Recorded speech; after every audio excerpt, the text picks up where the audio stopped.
शेतकरी मित्रांनो नमस्कार. तुमचं स्वागत आहे माझ्या कृषी विश्व या यूट्यूब चॅनलवरती. आज मी तुम्हाला एका नवीन रोगाची ओळख करून देणार आहे. तर आजच्या रोगाची नाव आहे डाउनी मिल्ड्यू. हा रोग जो आहे तो स्युडोस्पर्मोस्पोरा क्युबेन्सिस या बुरशीमुळे जे तुमचे भोपळावर्गीय जी पिकं आहेत म्हणजे कुकुरबिटासी फॅमिलीमधली जी हे आहेत वेलवर्गीय भाजीपाला आहे त्याच्यावर हा रोगाचा प्रादुर्भाव जास्त प्रमाणात दिसतोय. तर याची कारणं 2-3 आहेत. पहिलं कारण आहे की हवामानामध्ये आर्द्रतेचं प्रमाण, वातावरणामध्ये आर्द्रतेचं प्रमाण ज्यावेळी जास्त असते त्यावेळी हा रोगाचा प्रादुर्भाव होतोय. पानं जर जास्त वेळ धुकं पडल्यासारखा जर पाऊस पडत असेल किंवा धुकं पडलं असेल तर पानं ओलसर जास्त वेळ राहिली तरी सुद्धा ह्या रोगाचा प्रादुर्भाव जास्त होते.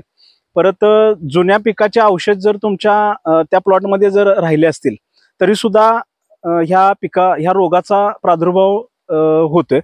तर मी तुम्हाला हे कशा पद्धतीनं वाढत जातोय आणि त्याची सुरुवातीची लक्षणं काय आहेत आणि नंतर तो कसा वाढत जाऊन ह्याचा संक्रमण होते पिकामध्ये याची तुम्हाला मी थोडक्यात दाखवतो. सुरुवातीच्या अवस्थेमध्ये तुम्हाला पानाच्या वरच्या बाजूला थोडेसे पिवळ्या कलरचे असे रिंग टाईप गोल पद्धतीचे डाग दिसायला चालू होतात.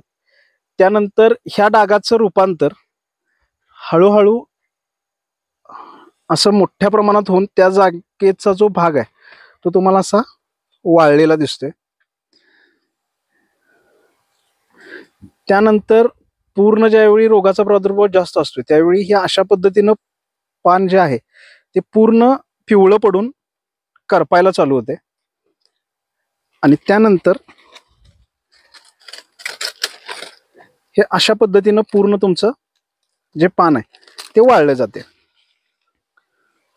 तर ही अशा पद्धतीनं ह्याची संक्रमण ह्या रोगाचं वाढत जाते. तर ह्या रोगासाठी तुम्हाला एकात्मिक रोग नियंत्रण करायचं आहे.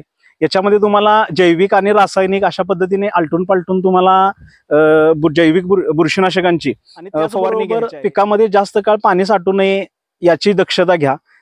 जर धुक्याचं प्रमाण जर वाढला असेल किंवा बारीक पावसाचं प्रमाण असेल तर ते लवकरात लवकर कोरडं होईल या हिशोबाने थोडंसं गरम पाण्याचा नॉर्मल गरम पाण्याचा फवारा असेल तो घेऊन सुद्धा तुम्ही ह्या रोगाचं जे संक्रमण आहे ते थांबवू शकताय.